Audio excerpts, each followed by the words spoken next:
And we're back. Stripe Show podcast on a Monday. I'm your host, Travis Fulton. Thank you for making us part of your day. I got a little more pep in my step today, a little more pep in my voice today. As you can see, for those watching in the video portion here, we are coming to you live from my new studio, my temporary setup as the big desk gets built over here, the new home of the Stripe Show podcast. In the backdrop there, you can see my simulator, the About Golf Simulator, PXG Clubs, my two main sponsors. Thank you to them. We are excited. The Masters is 2 weeks away. It's good to be in my studio, bringing the Stripe Show podcast to you here on a Monday. We've got a great week lined up. Daniel Rapaport with Golf Digest will be joining us here momentarily. Tomorrow, Ben Coley, one of my favorite handicappers in the game. He'll be joining us on Tuesday as we look at the Valero Texas Open. Jordan Spieth, of course, the defending champion there. Coming up on Wednesday, Matthew Naismith, who has been playing some good golf. He'll join Froggy. He's back on Wednesday. And then a special one on Thursday. I'll be sitting down with Joel Damon, who defended his title in Corrales last week. He's not playing this week. Before he heads to Augusta, he's actually heading back home, a place that I know very well, the Lewiston-Clarkston Valley. So it'll be fun to sit down with Joel Damon, one of the best personalities in the game. So much good stuff happening right now. Thank you for being here. Thank you for subscribing to the Stripe Show podcast. We appreciate it. If you haven't subscribed, please hit that button. Please leave us a ranking and a comment. That goes a long ways. As we continue to go 4 days a week. Big lineup coming next week. The Masters, so much to discuss with Daniel. I've got questions about Tiger. I've got questions about Phil. Of course, we'll break down Scottie Scheffler and his reign now, his dominance to number one in the world. Incredible run of golf since beating really Jon Rahm at the Ryder Cup last year. I mean, think about it this way. The last spot that Steve Stricker had to fill on the Ryder Cup really came down to Scottie Scheffler and Sam Burns. At least in my mind, there were others putting Kevin Kisner in there. And I understand from a match play standpoint, he clearly is one of the best match play players out there. But at Whistling Straits, a big ballpark, that answer was clear. And it came down to Scottie Scheffler and Sam Burns. And look at these two guys. Right, Scottie Scheffler's won 3 times now in the last 5 starts. Sam Burns just won for the 3rd time in the last 11 months. And these are the two guys that are fighting to get on the last spot of the Ryder Cup last year. USA Golf is in a great spot. So many good young players. Congratulations to Chad Ramey, who won Corrales, the opposite of Fieldovit. Chad, a friend of the Stripe Show podcast. He was on the podcast back in October.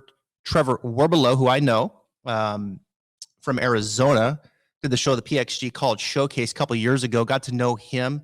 He wins on the Korn Ferry Tour. Talented young player, the Arizona Wildcats. So the list goes on and on. It's going to be fun to, as we go through the season, to continue to bring these up-and-comers to you here on the Stripe Show podcast, like a Chad Ramey, like a Trevor Werbelow, who both won last week. But, of course, Scottie Scheffler, so much of the discussion. And without further ado, let's bring in my man, Daniel Rapaport.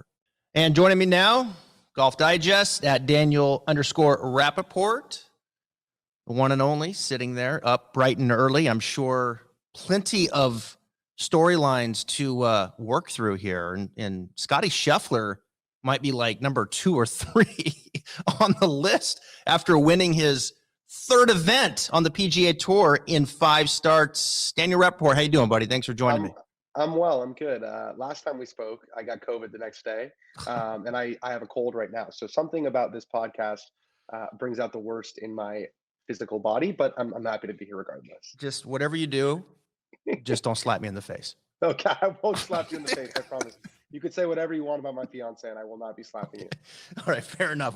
I'm sorry. I appreciate you jumping on here quickly. And, we get to these moments in the season, and there's a lot going on, and you're always my first guy that I want to talk to. There's the Masters, which is a week away. We're going to get to that. There's this new league from Saudi Arabia. Oh, by the way, we'll get to that. But we've got to start with what we just saw at the match play. Scottie Scheffler beating Kevin Kisner in the finals. Of course, Scottie lost in the finals a year ago. Then he goes on, he makes the Ryder Cup team, which now, lo and behold, seems to have propelled him from a confidence standpoint. And he's won 3 times now in the last 5 starts. And he's the new number 1 player in the world. Now, Daniel, I follow this game closely. I know you do as well. We break these players down. I'll admit, I didn't see this coming. He was a good player at Texas. I thought his game would transfer to the pro game, but to be the number 1 player now, after 75 starts, this is an incredible run of golf. How do you see it? Well timed, in the right tournaments, and you're right, happened very quickly. Rahm's grasp of number 1 has looked increasingly tenuous through the last month. He just hasn't really played well, but it's been Colin or Victor. Those were our eyes were. Those were the 2 young guns who were going to be next in line to be number 1 in the world. And then here comes Scottie out of a cannon. It's crazy that he needed a captain's pick to make the team, right? To make the Ryder Cup team. So there was, at least some chance. He was probably one of the first captain's picks, but there was at least some chance that he wasn't going to make the team. 6 months later, 7 months later, he's number 1 in the world. No one ever has become number 1 in the world with only 3 wins on the PGA/European Tour. So we haven't seen a run like this really ever. Even when Jordan got to number 1, there was sort of that. Here's the way I put it. There's a good chance that a lot of people who are sort of casual golf fans and maybe only tune in to the Masters, maybe the Ryder Cup, they might not even know who Scottie Scheffler is. Fair. He's number 1. He's number 1 in the world. He hasn't yet become one of these household names because Super Bowl Sunday he had 0 wins, and so unless you've been paying attention really fast, you see Scottie Scheffler number 1 in the world, and you're like, what? When did that happen? So I think we're going to see a lot of people who tune into the Masters and they hear this guy referred to as number 1 in the world, and they're like, when did this happen? Yeah. It just speaks to getting hot, winning 3 events against 3 elite fields.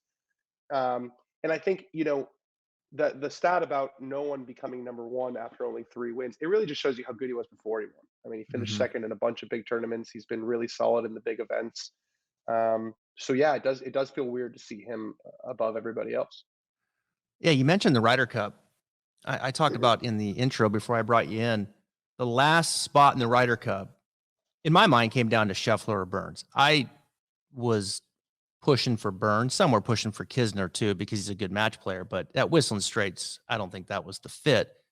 But it came down to Scheffler and Burns. These are the 2 trying to fill the last spot on the men's team. Burns has won 3 times in 11 months.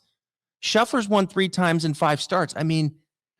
USA Golf, it's incredibly deep right now, in what these guys are doing. Scheffler in college, I remember him well because I worked with Taylor Funk, who was the 5th man on Texas. So I watched a lot of them. And of course, Bo Hostler was kind of the guy. And then Gim was on that team. And there's Scheffler. And all right, really good college player. He comes out.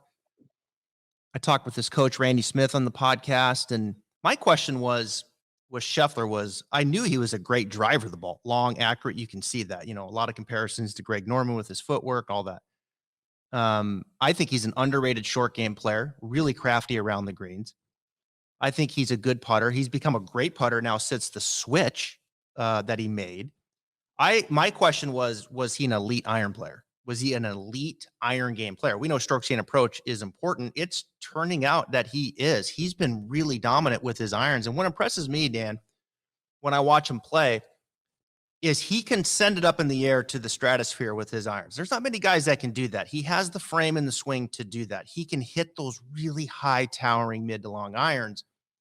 But my goodness, did he flight the ball a few times beautifully? That bullet shot that he hits with his driver is really cool. He showed me some shot making too. Got to take this serious. This isn't, is it a little bit of lightning in a bottle? Perhaps. Right. And they're bunched up top for sure in the number 1 ranking. But I got to tell you, this is a real player here that's solid with no weaknesses through the bag. I can't remember who it was. So I'm not trying to take credit for this take, but I saw it and I genuinely can't remember who it was. Someone said he's playing like a bigger, stronger Jordan Spieth, which I thought was actually, yeah, obviously, Texas is, but it's kind of a funky swing, right? Mm-hmm. It's not something you would necessarily teach. Um, but I think most of that is what they're talking about with the short game. You're right. He's so good around the Mm-hmm. greens. I watched his match and his playoff with Fitz. He almost lost to Fitz in the playoff just to get into the knockout rounds. And he's just so reliable on those like 5 to 6 footers. Really, really good Yep. with the putter. And I think that's one of the reasons why is like even when he's not driving it, hitting it perfect, some of these guys who hit it a long way when they're not so dialed in with their irons, it can look kind of ugly. But Scottie's got that grind here. Um, so yeah, again, is it lightning in a bottle? I think you're spot on. Like a little bit, it seems like he really is sort of really hot right now, and it does seem like when one player gets really hot, they're the guy, and then it's another guy and another guy. But he's another one in the mix now, right? Him and Mm-hmm. Burns in the last 6 months have sort of elevated themselves from the second tier to like those guys are past the DJs of the world right now. They're past the Spieths of the world right now. Yep. And it's funny, like Spieth is 28, Justin Thomas is 28. These guys are about 3 years younger, and it's right on schedule. You get your Yep. sort of 3 years as the young guys, and then someone younger comes up. And it's crazy. I mean, you look at the top 10 in the world, and it's hard to keep a track of exactly who it is, but they're all in their 20s. Or I Yeah. think one of them, I think Cantlay's 30. Cantlay's 30, but Scottie's Cantley's 25. 29. Cantlay's 29. Okay, Yeah. there you go. So Scottie's 25. Yeah, Rahm is 27. Colin's 25. Victor's 24. 29. Cameron Smith's 28. Just Yep. JT's 28. Oh, DJ did move up a few spots this week. But anyways, the top 7 players in the world are all 29 or younger. Yep. It's just getting. I'm curious why from the instruction side, why do you think these kids are more dominant now than ever before? Well, they're ready to go. Obviously, I mean, they're playing competitive golf week in and week out against the best players at a young age. Most of these kids growing up, I do think we're starting to see the speed era starting to transpire. Kids that have created a lot of speed early, and then you kind of rein it in as you go. I think the narrative growing up was, look, you can be long but not accurate, right? And a lot of that was equipment related. But now we're in an era where, okay, I create a lot of speed and I can be fairly accurate too. So that's a huge advantage. But I think the teaching's better, the training's better. They play competitive so much growing up into college. They can get into pro events before they turn pro more. It's more accessible. They're watching it. We're watching an era that grew up watching Tiger and the dominance of that. And then they get out there and they're like, I'm ready to go. Like I've already been through all this and I know I'm a pro now. And I know the course is a little bit different, but I've kind of already seen it. I've kind of already benchmarked myself. I'm ready to go. I'm confident. And off they go. And then they get that jetpack or that little baby jetpack of confidence where like Scheffler beating the number 1 player in the world and Rahm at the Ryder Cup. Here we go. And I think Corey Connors probably who finished 3rd. And this week for him, I think will propel him to some degree as he's benchmarking himself. I belong in these WGCs. I belong with these guys and I can play with these guys and I can beat these guys and I'm a top 10 player in the world. So I think it was a big step for him. So yeah, they're just so much more prepared. They come out, they're not scared, off they go.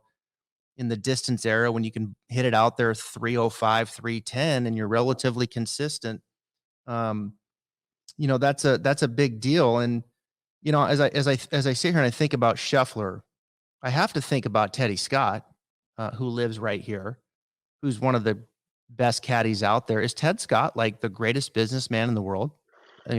Jumping off of Bubba's back and going over to he's probably made himself like 500-600 grand on it. I mean, something crazy. I don't know this, and maybe you can shed some light on it. I think he's definitely reading a lot of putts. It feels like his input on greens reading is real and significant. I think Ted Scott's an excellent greens reader.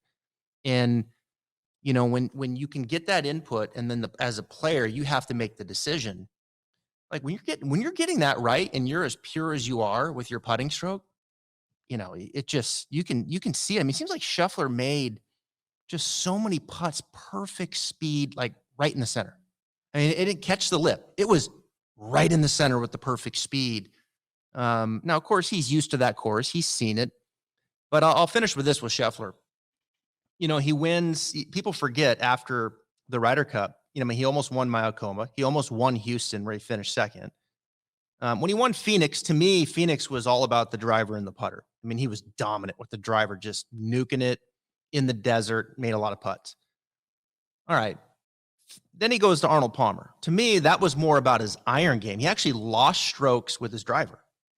So he gains 8 with his irons, and you know how API is, right? I mean, you got to get it up and down too. I mean, you got to be grinding and getting it up and down. So it was like more about the irons and, the short game. So it was completely different. And then he comes to match play, which is just a whole different mindset. And to your points, Fitzpatrick has him on the ropes. So to me, this win was more about situational golf. When I got to play my best golf, right? In his mind, he played it. And that's special. Like when you can play your best golf, you're up against the ropes. I gotta get it done right now. If I don't, I'm out. Fitzpatrick's got me. And he did that. I mean, there's just so much there through the bag and mental. He's got the physical stature, got a nice long swing, fluid, unrestricted. Yeah, he's going to be around a while, but it'll be interesting. Like, number one in the world just feels like, wow, I just need to kind of sit here and let this settle in a little bit. I'm not quite sure completely how I feel about it, but he'll be at Augusta where he's, I believe, 2 top 20s. Could be a good spot for him. He can hit it high, but I got to ask you, you may have heard that there's another guy that people are interested in that he may or may not play. There was a video that surfaced of Tiger playing medalist and walking and hitting his driver and this things. And Tiger's going to be very secretive about this. But my God, Dan, if I had to think about it from what I know in my resources, it sure feels like Tiger's trying to get on the first tee next week at Augusta. What do you think? Definitely try. Doing everything physically possible to play, I think, is a fair way to put it. Look, he knows that the clock is ticking and there are certain courses that suit him better than other ones, and he's won 5 times at Augusta. It's 25 years since 1997, right, when he burst onto the scene and showed the world what their next icon looked like. He wants to play desperately. I think he's so eager to get back to that place where he's not thinking about rehab and he's thinking about, okay, can I flight this 6-iron into a right to left wind? And where do I want to leave this chip? Do I want to leave it below the hole, or do I want, I think he really wants to get back into competition mode. So yeah, I saw that video at Medalist. It seems like he's been telling us throughout this process that playing at home is very different from playing on the PGA Tour. Playing at home, he can ride around in the cart. If he wants to pick up, if it's a bad lie, he can pick up. It's a bad lie, he doesn't have to hit it. Same thing was true when he was playing with Charlie at the PNC. Competition is a totally different animal. It seems like what he's doing is he's simulating competition as best he can, which means full warm up, play the golf course, go back, warm down, wake up the next day, full warm up, play the golf course, and go through that tournament routine. And if you can do it at Medalist, okay, Medalist is a big, hard golf course, but it's Florida, right? It's not that, right. It's pretty flat. I wouldn't be surprised. There's some murmurs. I don't know anything personally, but, I wouldn't be surprised at all, put it that way, if Tiger makes a trip to Augusta this week and then tries to play, okay, I've progressed from, I can do it at Medalist. Now, can I do it at Augusta? And, whether he plays or not, he's going to play soon, right? That's what this tells us. The fact that it's Monday before the tournament and he hasn't said no means he's at a place physically where he's almost ready to return. And I think, barring a setback, the PGA Championship looks like the Open Championship, which would be sort of number 2 on Tiger's tournaments that he has to play because it's flat, doesn't need to hit driver that often. He can kind of poke it around there and strategize his way around on a dead flat golf course that he's won on multiple times. And it's the 150th at St. Andrews. That seems like an overwhelming likelihood that he plays in that tournament. So just the fact that he's this close to being back, 14 months after an accident that looked like life-threatening, and looks certainly career threatening. The guy has 9 lives. Yeah, he does. It's amazing to think that he's back. If I had to put money on it, I would say he's more likely to play versus not at this point in where we are, and he hasn't said no yet. That's I don't know that. I'm just putting that out there. The one thing I would caution is, like, he's done this a few times where he waits until Friday before, because unlike us, he's not freaking out about is he going to play? Isn't going to play? So he just wants to give himself like every last opportunity to get ready. I mean, I know he said no to tournaments, even though it looked like no way he was going to play. He'll wait until the Friday before, just in case something crazy happens, because again, there's no upside to him pulling his name from contention initially. So that's the one reason why I still actually think it's a little under 50%. I think he's going through the motions, and he's doing it as though he's going to play, because he doesn't want to, withdraw preemptively and then discover that he's okay. But yeah, just wild that we're having this conversation. Yeah, it is wild, really. I mean, he's undersold it, though. There's no question. He undersold it going into PNC. I was expecting him, the way that he talked about his game, that is that Tiger right there you're texting with on the phone? No, it's not. Okay. He's undersold it with the PNC. I mean, I thought he was going to go out there and hit it like 220 yards, like off the heel, off the driver, like the way he was talking. And then here he is knocking it past JT a couple times. Like, wait a minute, what?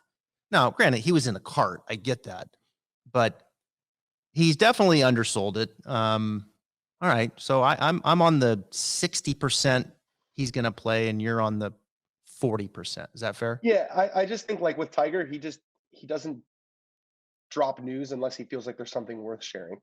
And for him, the fact that he's considering playing and trying to go through it just isn't worth sharing. So you're right. Yeah. He's going to be very secretive about this. He's going to, you remember when he dropped that swing video out of nowhere and we were like, what? Right.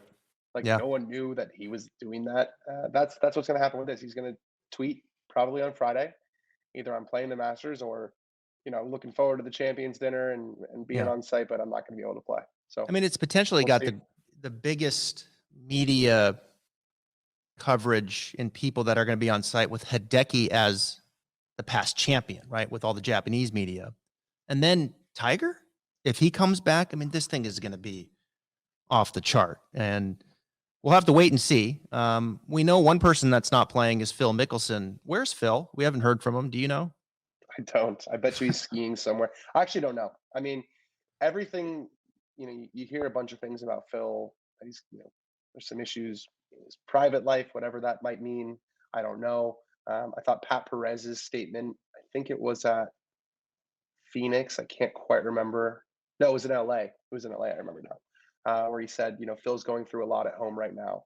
Pat Perez knows Phil. So read into that as you will. I don't know anything, but it seems like, and the wording of his statement, of Phil's statement, the last words were like, I can't remember exactly what they were, but it was something like, I need some time away. I desperately need time away to become the man that I want to be. That suggests that there's something, bigger than just the Saudi league going on here. I don't know what he's doing. But it's interesting. I think, and again, it's judging from social media is dangerous just because it's not real life. Right. But it seems like the tide is slowly kind of turning the other way for Phil, where people are almost starting to feel bad for him a little bit. Where people are like, oh, he's not playing the Masters. Like, oh, what did he really do? Because he just said, everyone knew that he was feeling that way. Like, why else would he? Everyone knows that Phil's not a dummy. Like, he knows the reputation of the Saudi Arabian government. He knows how his flirtations with them are going to be perceived. So why would he do it? Because he feels like there's a ton of money to be made. Like, we all knew that. It was just that he said it out loud. And to see him just say the quiet part out loud and then become persona non grata in golf, I think some people are starting to be like, wait a minute, like, have we gone a little bit too far here? Yeah. I mean, there's no question. Social media has gone too far. I mean, every situation you're going to go too far. I think for me, it's never a good idea to go to the public and social media and run your employer. And there's independent contractors. I get that, but to run the league, the tour, the PGA Tour, which has been his place for his skills for 30 years, to run it through the grader like he did. I think that's where a lot of people get turned off the wrong way. Now, look, there's people that are employed that have a beef with the people they work with, right? Or work for. I mean, that's a very common thing. But it's never a good idea to go and air that out in social media. That's a bad idea, folks. I don't care who you are, what your position is, how much money you make. When you take it to that extreme, it's a bad idea. And he went to the nth degree with it. And then, of course, now he's using the Saudi league as leverage. And I think where that money's coming from in Saudi Arabia rubs people the wrong way. So to me, those are the two things that, this is not a good idea. Who is this Phil Mickelson? And I think now the question for me with Phil, and I think it's a fair one, is, all right, we know who Phil is, the player inside the ropes. Loved, adored, charming, had a lot of the Arnold Palmer types of traits and characteristics that grew the game and we're all in debt to. And I love that about Phil. Exciting.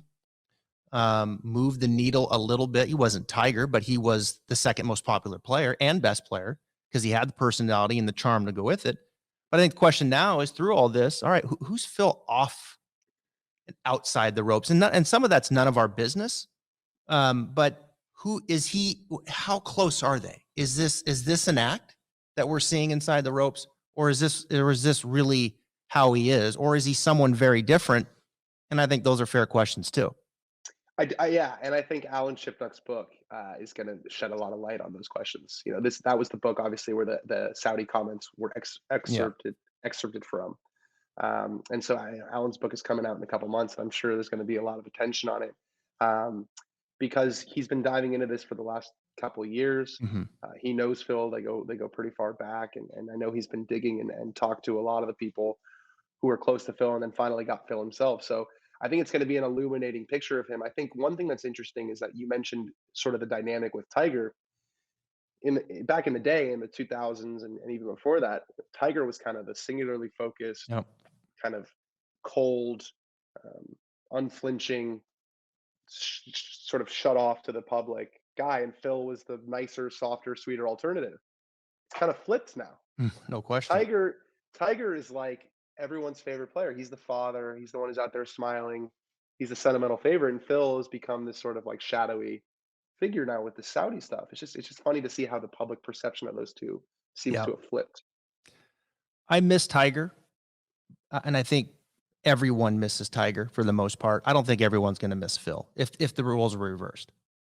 I mean, Tiger just is Tiger. I mean, he is the needle, and even is stone faced, and he rubbed people the wrong way with some of the things that he did off the golf course. And but Tiger coming back, given all that at an early age in his career, people miss Tiger. It would be the biggest story of the year if he came back and played at Augusta, and that's hands down. And it will be the biggest story of the year whenever he comes back and play, when it's the PGA. Now, when Phil comes back and play, if he does, it'll be a story, but it won't.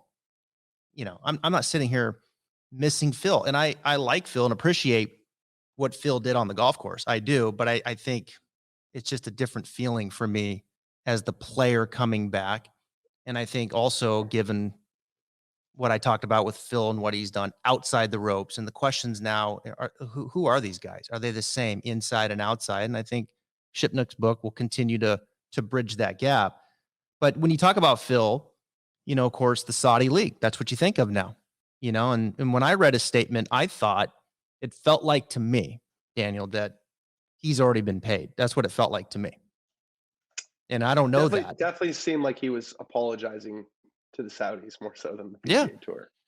I mean, that's what it felt like to me. Now, I think he has some stuff to work on at home and all that, and I respect that. But if I was going to try to take a step back and I felt like I'm going to start mending things with the tour, that's where I would have started, right there.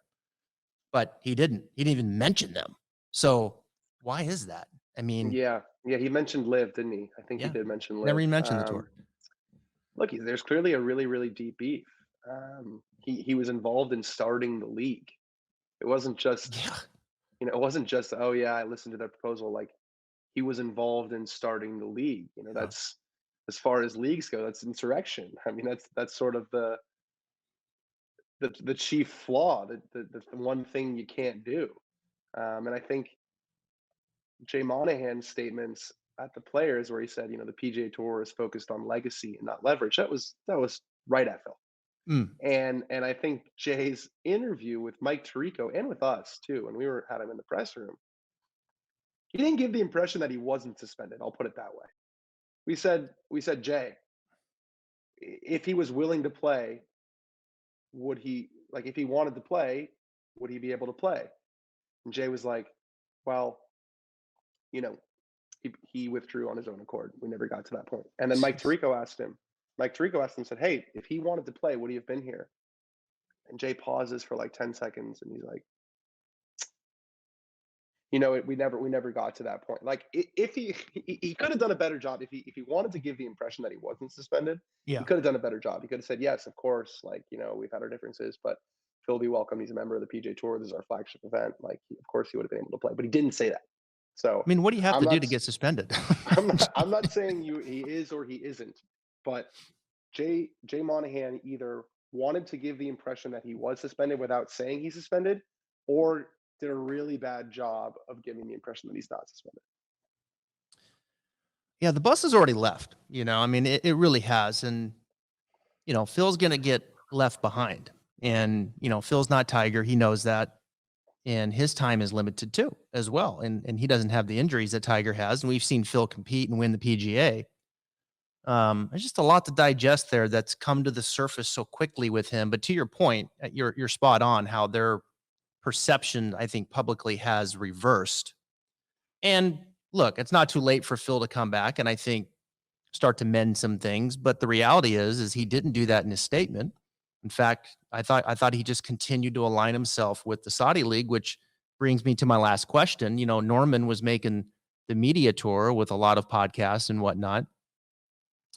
And, it is what it is. And, I don't know how you, if you're getting the money from Saudi Arabia, I just don't know how you defend, that regime and what it's done, right, with human rights. And like, there's just no way around that. And, he had his kind of spiel that he did on some of the podcasts talking about the release of the schedule, right, and that it's a real thing and that they're going to push out.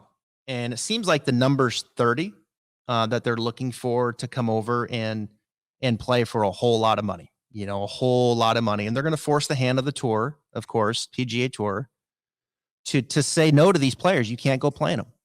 In fact, as I understand it now, Daniel, it's not a league. They're not calling it a league anymore, are they? Not yet.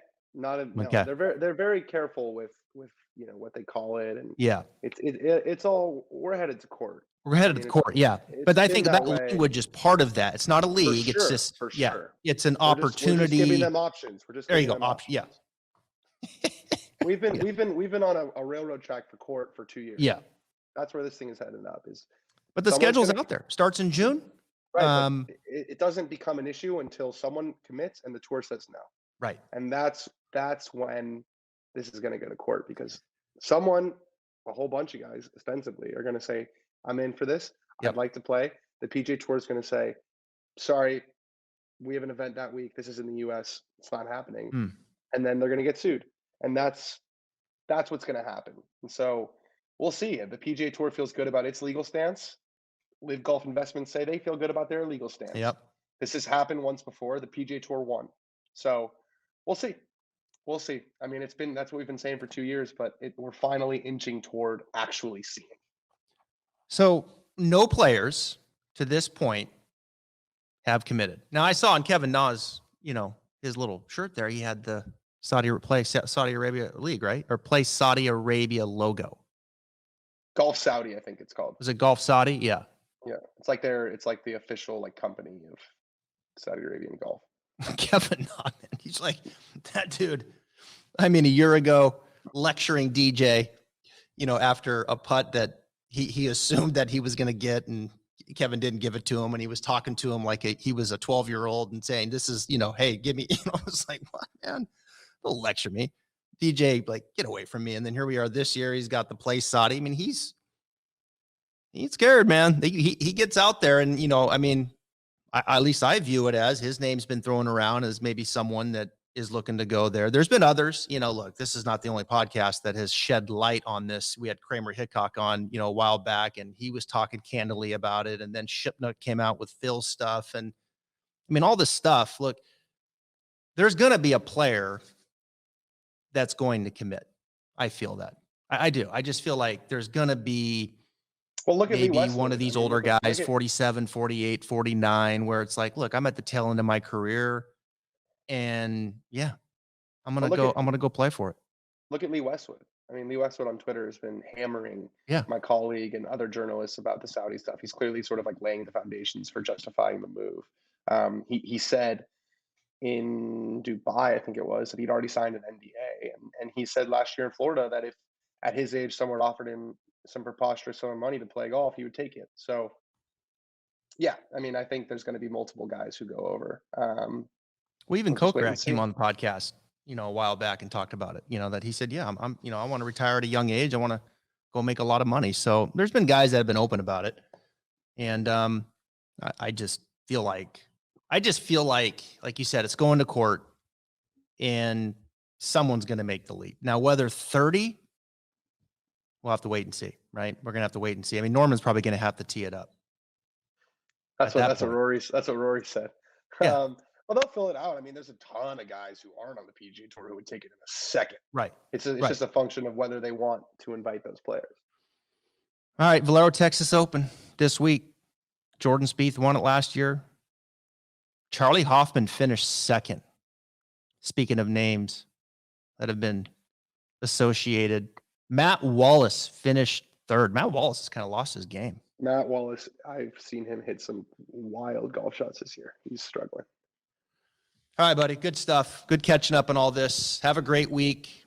Have a great time at Augusta. Feel better. I'm sorry. The Stripe Show makes you. No, you're good. Thank you for not slapping me in the face. I feel fine. I sound worse than I feel, so we're good. All right, Daniel Rapaport, Golf Digest, at Daniel_Rapaport, Twitter. See you tomorrow. Stripe Show podcast will break down Valero Texas Open.